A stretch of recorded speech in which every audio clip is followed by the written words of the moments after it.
Olá, bom dia. Estamos aqui de novo para lhes apresentar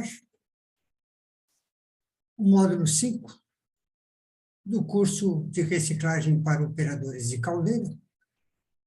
Hoje abordaremos as inspeções de caldeiras. Vamos compartilhar a tela.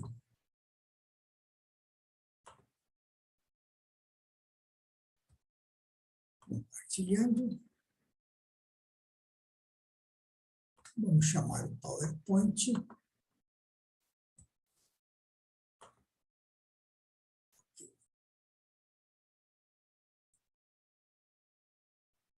Ok. Bem. Vamos ver se assim está bom. Aumentando aqui um pouquinho, para me aparecer mais um pouco para você.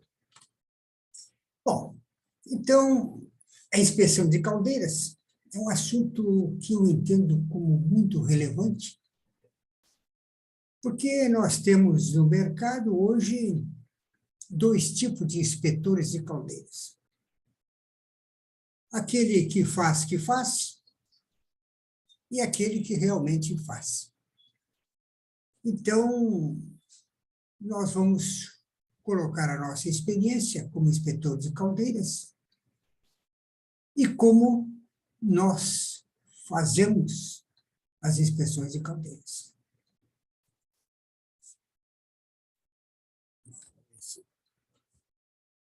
Consigo colocar isso aqui. Bueno, inspeção, o que quer dizer a palavra inspeção? Ato ou efeito de inspecionar, exame, vistoria, inspecionamento. Então, a inspeção é alguma coisa que tem que ser examinada, inspecionada a fundo. Não é simplesmente vou dar uma olhada. Não, vou examinar. A priori, qualquer engenheiro mecânico pode emitir um laudo IRT de inspeção de segurança NR13, de caldeiras e vasos de pressão. Mas há dois tipos de inspetores de caldeiras de vasos de pressão. Os que realmente fazem as inspeções e os que fazem o que fazem. Então, nós chegamos a uma conclusão do que queremos realmente quando se contrata alguém para fazer uma inspeção de caldeira. Aqueles proprietários de caldeiras que não imaginam o risco que correm com uma caldeira mal operada, com deficiência de manutenção, deficiência de inspeção, eles apenas se interessam pelo menor preço. Mas aqueles que sabem da responsabilidade e dos riscos que correm, esses realmente querem alguém que faça uma inspeção acurada. O que é inspeção? Inspeção significa examinar ou observar com atenção os detalhes. O termo pode se referir a uma análise criteriosa feita com o objetivo de encontrar problemas ou a um estudo técnico detalhado. Então, como visto, as inspeções, o inspetor quer achar defeitos. Ele procura incessantemente por defeitos que possam comprometer a segurança.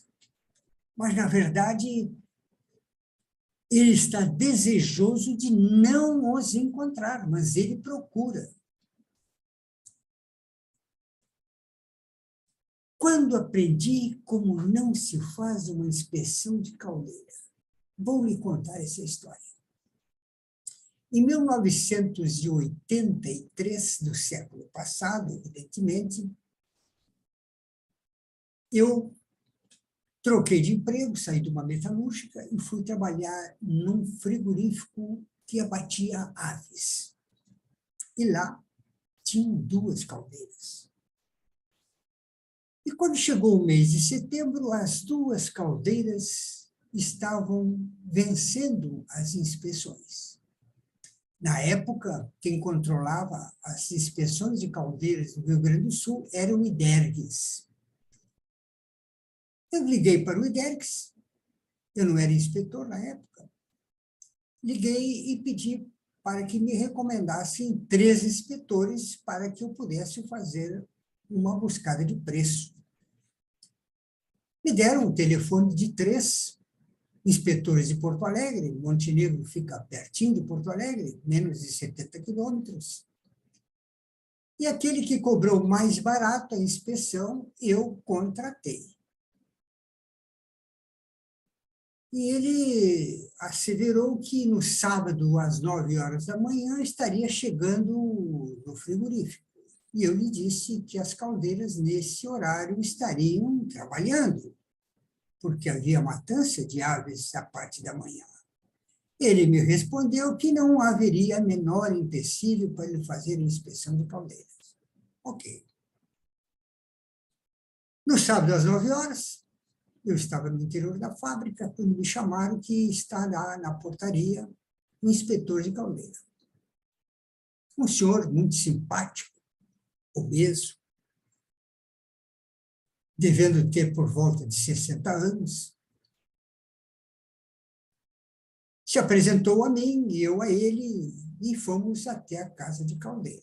Chegando lá, mostrei as 2 caldeiras em pleno funcionamento e ele colocou a mão no meu ombro e me disse: engenheiro, você não se incomoda se eu lhe pedir para o senhor dar uma volta aí, voltando daqui a 15 ou 20 minutos? Porque eu preciso falar com esse senhor. Apontou para o operador da caldeira. Eu digo: sim, senhor, não há dúvida. Volto daqui 15 ou 20 minutos e saí para fazer outras atividades. Voltei 20 ou 30 minutos depois, não deu certo. E ele me disse: engenheiro, as suas caldeiras estão em ótimo estado de conservação. Esse senhor que aqui está, que é o operador das 2 caldeiras, ele me informou que não houve nenhum problema com as caldeiras, não houve nenhuma falta d'água, não houve problema algum, não houve entupimentos, não houve, que está tudo da mais perfeita ordem. Podemos ir para o escritório para eu preencher a papelada? Levei-o ao escritório e ele encheu a papelada, que consistia em 2 folhas de papel, aquelas que com questionário sim e não, preencheu uma RT, passou no escritório, no caixa, recebeu os seus honorários e foi embora. A inspeção, desde que entrou até que saiu, não levou mais de 1 hora. Aí eu aprendi como não se faz uma inspeção de caldeiras. No ano seguinte, o IDERGS promoveu um curso para inspetores de caldeiras e eu me apresentei no curso e fiz o curso, e dali para frente eu passei a fazer as inspeções de caldeiras. Realmente, no curso, foi-nos dado todos os parâmetros necessários para se fazer uma boa inspeção de caldeira e eu segui religiosamente os ensinamentos recebidos.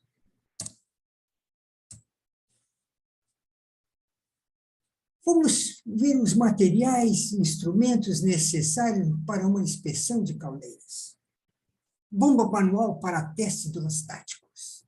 Aí você poderá estar pensando que o inspetor que faz a inspeção da sua caldeira, quando pressuriza a caldeira para fazer o teste de estanqueidade ou teste hidrostático, a diferença de um para o outro é que o teste hidrostático é 1,3 a MPTA e o teste de estanquidade vai até a MPTA. Que esse inspetor usa a própria bomba da caldeira. O certo é usar uma bomba manual, a pistão, porque se quer levantar a pressão da caldeira muito devagar, lentamente. Para nós chegarmos na MPTA, é preferível levar 30 minutos para que nós chegamos nessa pressão. Por quê? Porque os materiais, quando abruptamente solicitados, gera fadiga no material. Ele não tem tempo de se acomodar, as moléculas não se acomodam no arranjo que constitui o elemento perlítico dos materiais. E também no momento em que a despressurização é feita também com parcimônia. Deverá levar 30 minutos, esvaziar lentamente a pressão. Por isso, é de bom alvitre que se use uma bomba manual para os testes hidrostáticos. Também muito significativo é uma lupa de 30 aumentos para verificar, principalmente quando se faz as inspeções internas da caldeira, tanto do lado do fogo como do lado da água, para vermos corrosão, trincas, e etc, e etc.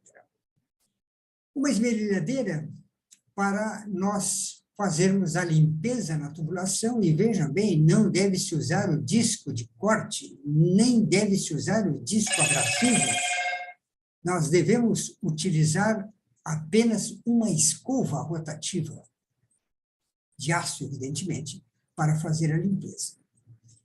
Nós devemos usar também líquidos penetrantes naqueles locais em que possa haver trincas, nós vamos detectá-las através dos líquidos penetrantes.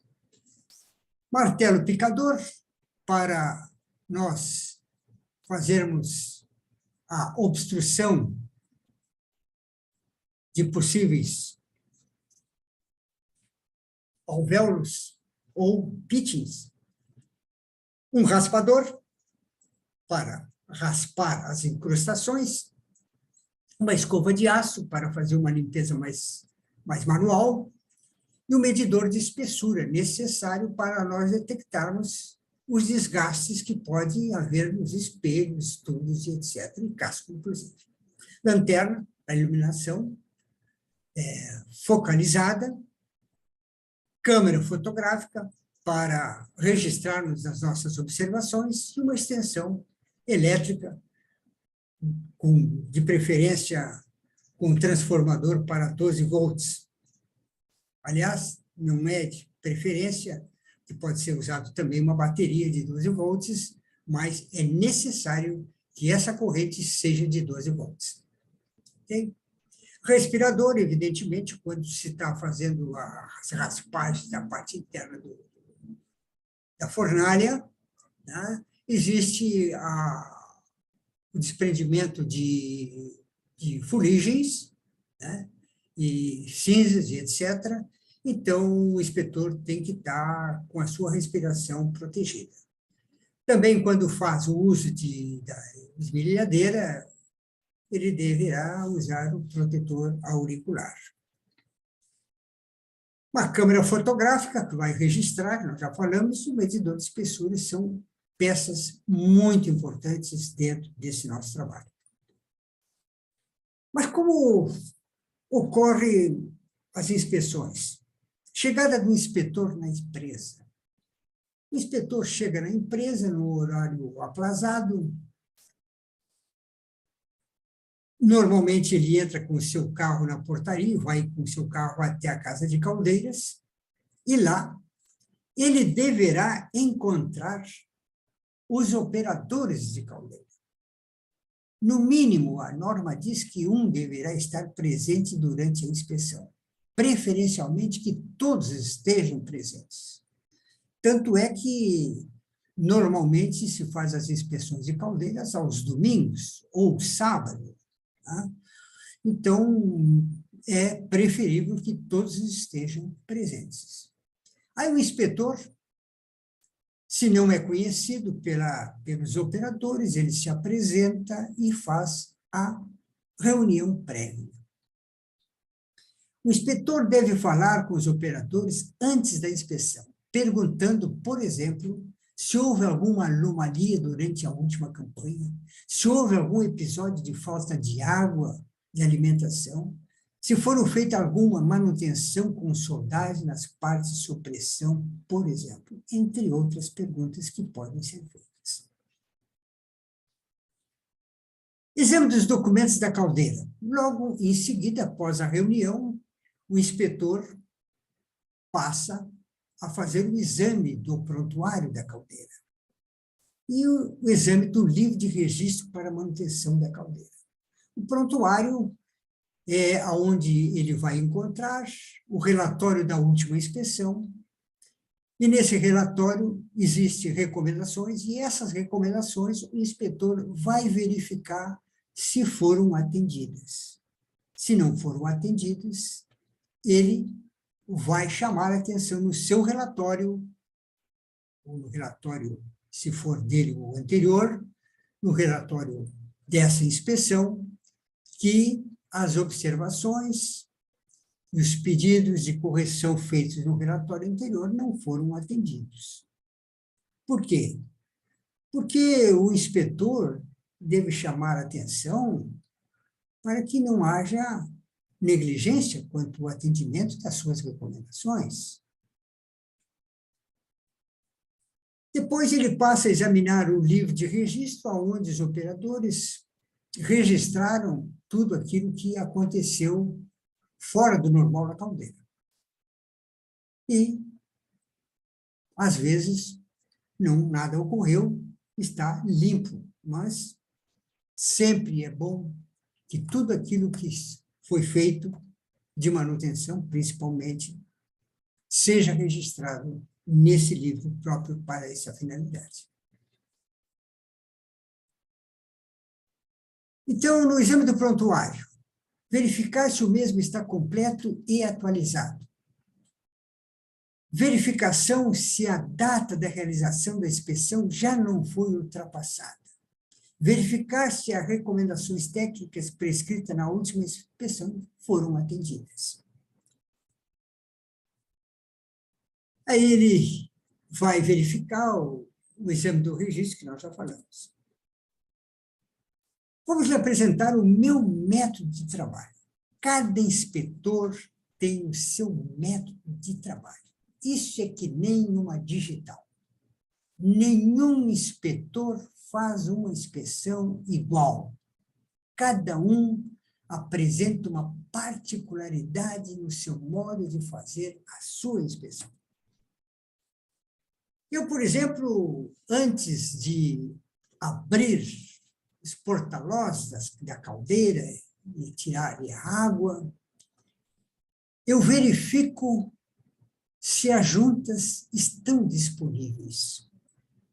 Já me ocorreu de que, embora tivesse recomendado que a empresa providenciasse todas as juntas necessárias para o fechamento da caldeira, eu chego na empresa e as juntas não chegaram.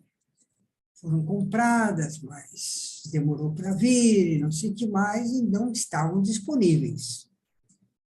Evidentemente que eu não vou abrir os porta-lós da caldeira se não tiver junta nova.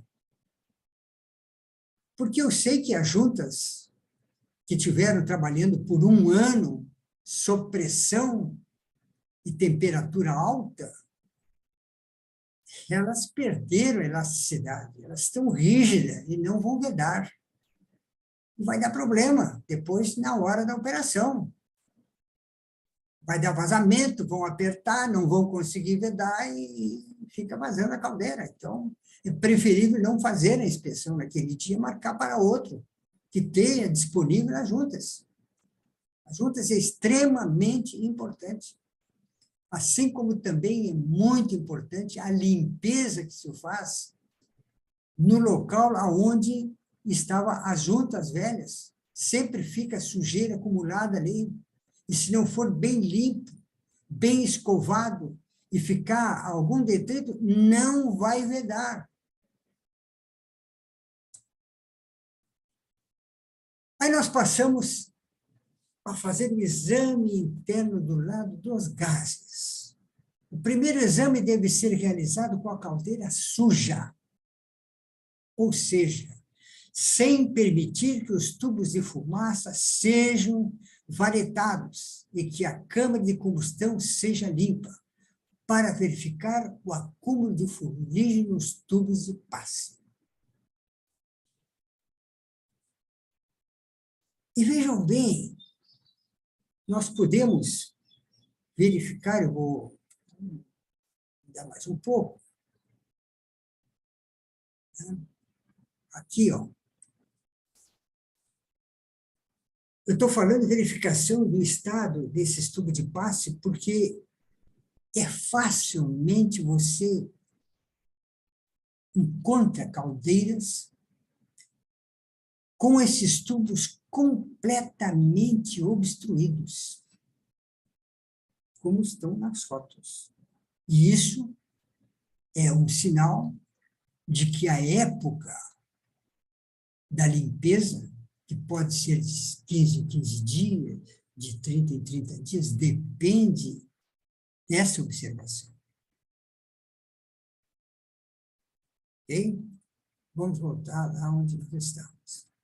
Bom, então, por isso que eu quero observar tudo o que acontece dentro da fornalha suja. Eu vou verificar a existência de corrosão sob depósito, porque sempre fica uma camada de cinza, de fuligem.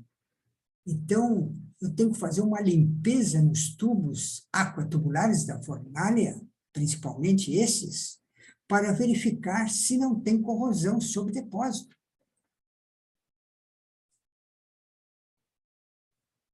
Nos tubos da fornalha aquatubular, verificar a obstrução por incrustação. Eu vou verificar se esses tubos da fornalha, se não estão lotados de incrustação.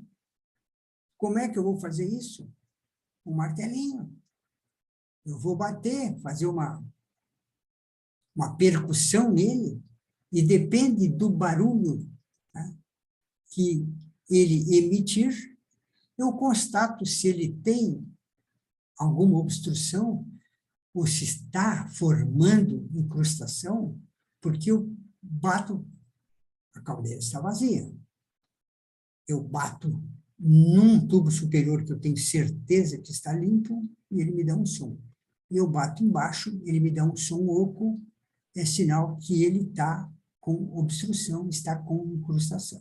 Aí é que eu faço a verificação, dessa forma. Tá? Eu vou ver também se não tem dilatação esferoidal ou laranja, tá, dentro da fornalha. Isso tudo é verificado. E, quando encontrado, é feito o registro fotográfico.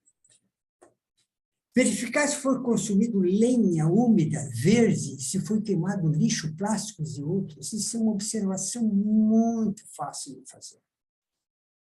Se a caldeira queimou lenha úmida, ou queimou lixo, principalmente o lixo plástico, vai haver corrosão acentuada nos tubos. Você pode verificar. Essa foto que aqui está do tubo da fornalha,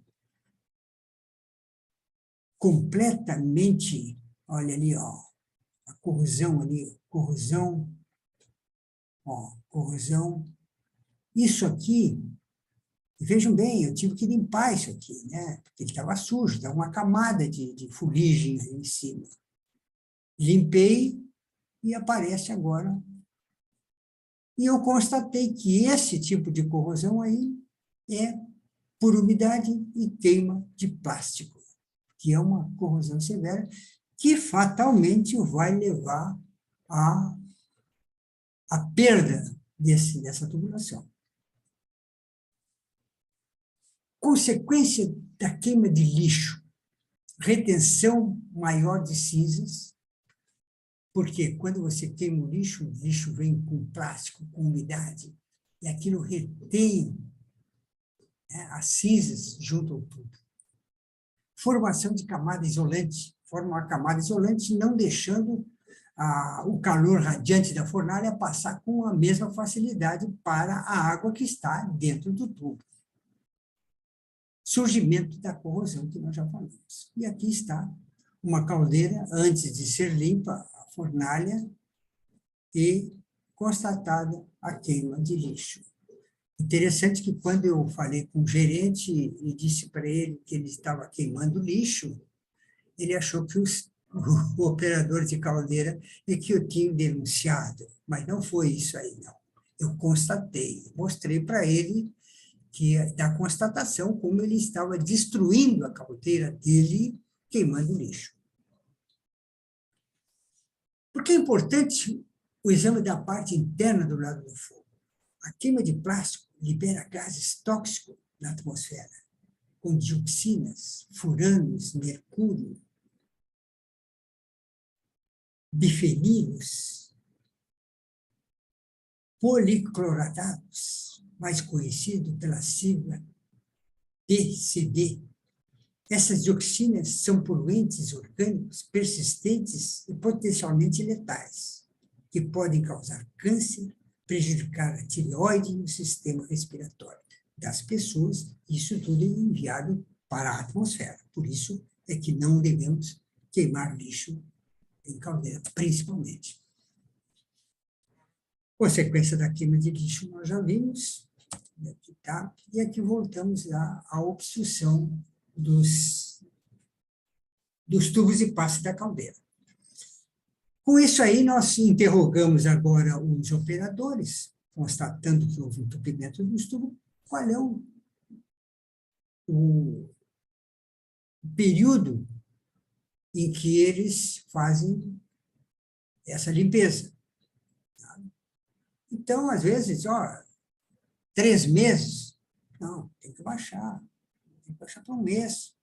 Está constatado aqui que 3 meses a caldeira vai baixar a produção, não tem como ela fazer a transmissão térmica com obstruído os tubos.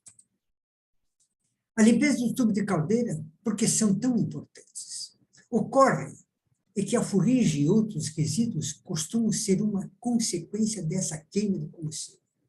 Esses resíduos podem começar a se acumular e cobrir a superfície interna da caldeira, reduzindo significativamente o potencial de transferência de calor e, consequentemente, a eficiência da queima. Veja na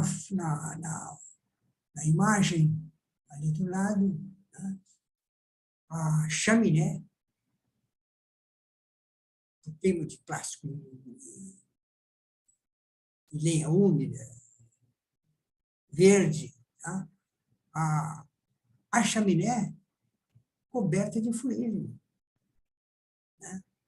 E isso vai levar o quê? Desgaste total da chaminé, daqui a pouco tem que trocar a chaminé também. Né? Aqui nós temos uma tabelinha que nos dá a espessura da fuligem e a perda térmica. 0,78 milímetros, não chega nem 1 milímetro, 9,5% de perda térmica. 1,5 milímetro, 26% de perda térmica. 3,10 milímetros, 45,3% de perda térmica. 4,6 milímetros, 69% de perda térmica. Isso eu chamo rasgar dinheiro. Quando se queima lenha e não é absorvida pela água. Isso é rasgar dinheiro. Nós só estamos queimando a lenha para aquecer a atmosfera. Esta tabela apresenta qual será o efeito que a espessura da fuligem terá sobre o rendimento e a perda térmica da caldeira. Nós já conferimos. Influência da umidade na lenha da queima. O ideal é que a umidade da lenha esteja abaixo de 20%. Porém, quando estocada ao ar livre e exposta a longos períodos chuvosos, a umidade da lenha pode ultrapassar os 40%. Quando a umidade da lenha é superior a 20%, já há redução do poder calorífico, acarretando também em maior custo na queima, já que é necessário transformar em vapor essa umidade. Então, já vimos isso, toda a umidade deverá, antes de entrar em combustão, a lenha ser evaporada, com o calor da caldeira, evidentemente. Tabela do poder calorífico inferior em relação à umidade. Umidade, percentual, 5%. O poder calorífico, 4.186 kcal. 35%, baixa para 2.926,8. 40%, 2.423, já ficou 40% de umidade, já o rendimento da lenha é apenas de 40%. 50% de umidade para 1.919. E assim vai até que nós chegamos a 85 com 155,8. É uma lei que não paga a pena queimar. Aqui no canto direito, umidade da lenha de eucalipto, por exemplo. No corte, 45%. 30 dias, 36%. 60 dias, 30%. 90 dias, 27%. 120 dias, 25%. 150 dias, 23%. Vejam bem, uma lenha estocada ao abrigo da chuva, 150 dias, ela ainda tem 23% de umidade. Verificar possíveis defeitos de mandrilhagem nos aprisionamento dos tubos ao espelho. Isso é muito importante. Eu já constatei em algumas inspeções que o tubo, ao ser espansado, ele foi degolado junto ao espelho.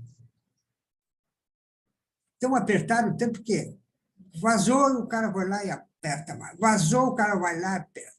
Ele não sabia que o vazamento era porque tinha uma sujidade ali. Por mais que ele apertasse, a sujidade não ia desaparecer, ia continuar calçando um calço entre o tubo e o espelho, e vazava. E ele quase degolou. Eu constatei isso, mandei trocar o tubo. Aquele tubo, em pouco tempo, ele ia romper, sem problema nenhum.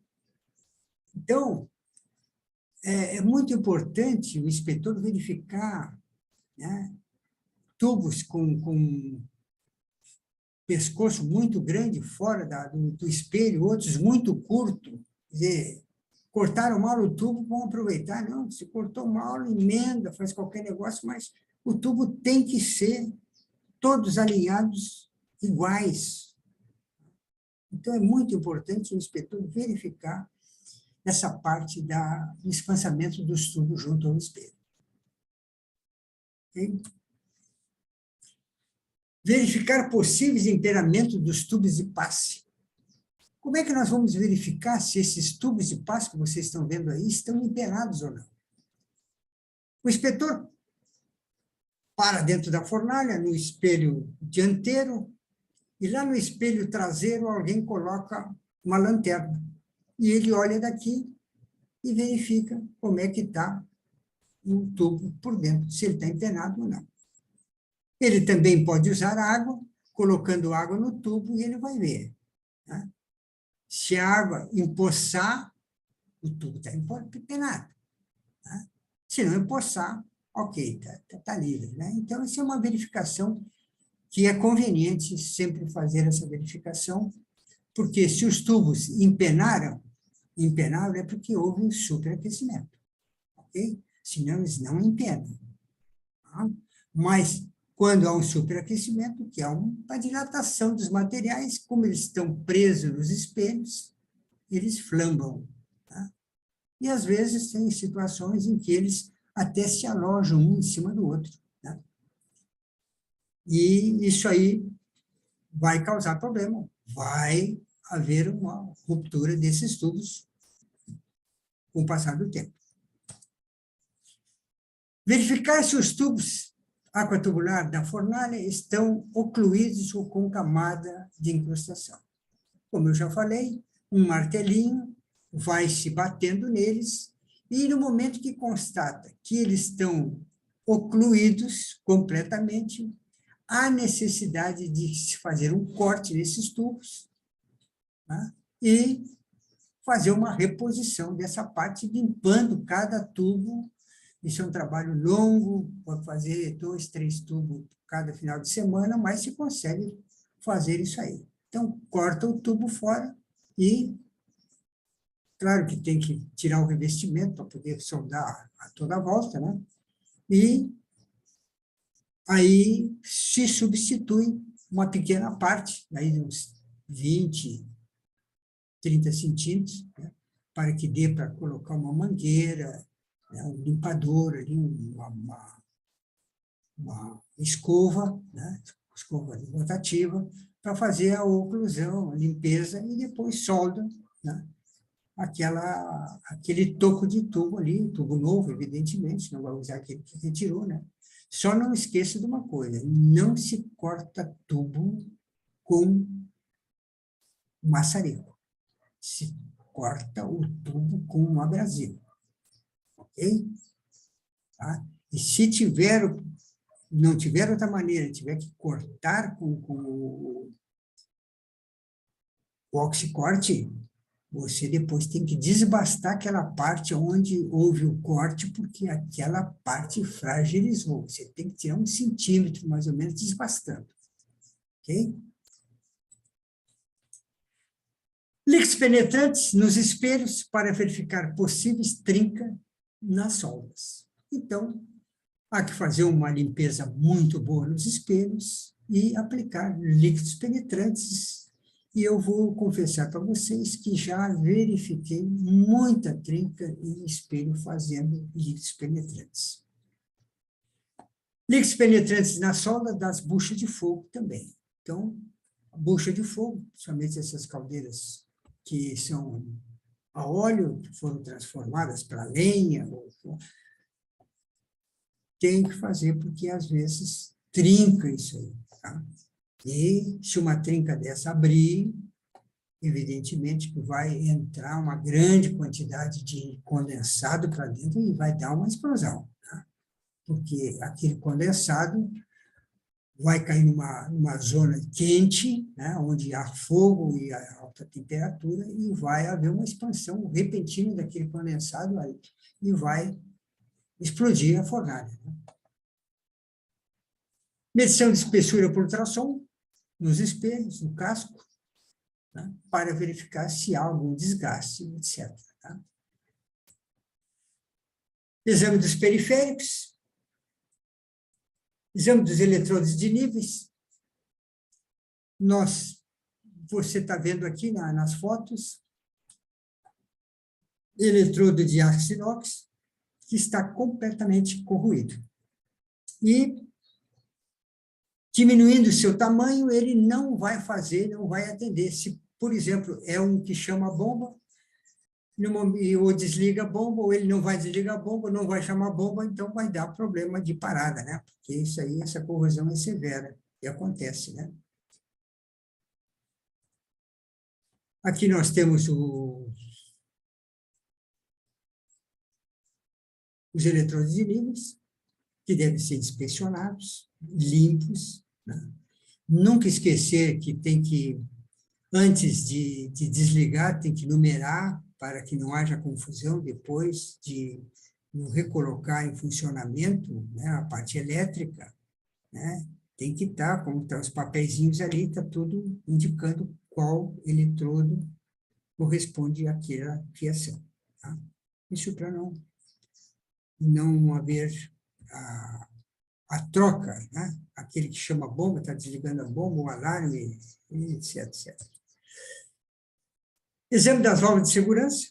As válvulas de segurança devem ser desmontadas. Eu costumo a fazer líquidos penetrantes nas molas, porque já peguei mola trincada, já peguei mola quebrada, né? Simplesmente. Então, eu passei a fazer líquidos penetrantes e peguei mais de uma mola que já estaria em ponto de arrebentar. Aferição, calibração das válvulas de segurança. Aí tem vários tipos de aparelhos, né, para aferir as válvulas de segurança, com padrão, né, coloca a válvula ali e vai fazendo, dando pressão, e vai chegar o momento da abertura que você quer. Você vai regulando a válvula para abrir naquela pressão que você quer. Então, você fecha toda ela. Coloca o manômetro, digamos, em 10 quilos que você quer que abra a válvula. Aí você vai aliviando a pressão da mola, aliviando devagarzinho. Quando ela abriu, você para por ali e coloca a contraporta. E assim você consegue fazer a calibragem das válvulas de segurança no campo. Exame do manômetro, você pode usar um timoneiro com padrão e você faz a aferição deles. São 3 aferições, né? 3 para levantando e 3 baixando, e ele tem um desvio máximo padrão que pode acontecer entre o manômetro padrão e o da caldeira. Também isso deve ser feito no momento da inspeção da caldeira em campo. Exame dos pressostatos, verificar a regulagem dos pressostatos, se está correto, se estão atuantes, como é que eles estão funcionando, etc. Aqui ficou meio ruim, né? Exame dos termômetros usados na caldeira. Tá? Vamos examinar os termômetros, que deverá estar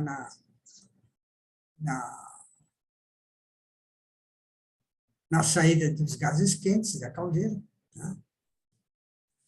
E uma caldeira a lenha, também nas a óleo, a saída dos gases passou pela câmara de fumaça, ele deve estar próximo dos 200 graus, 180, 200 graus.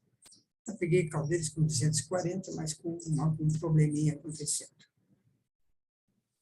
Exame interno do lado da água vai ser o módulo seguinte. Muito obrigado pela atenção.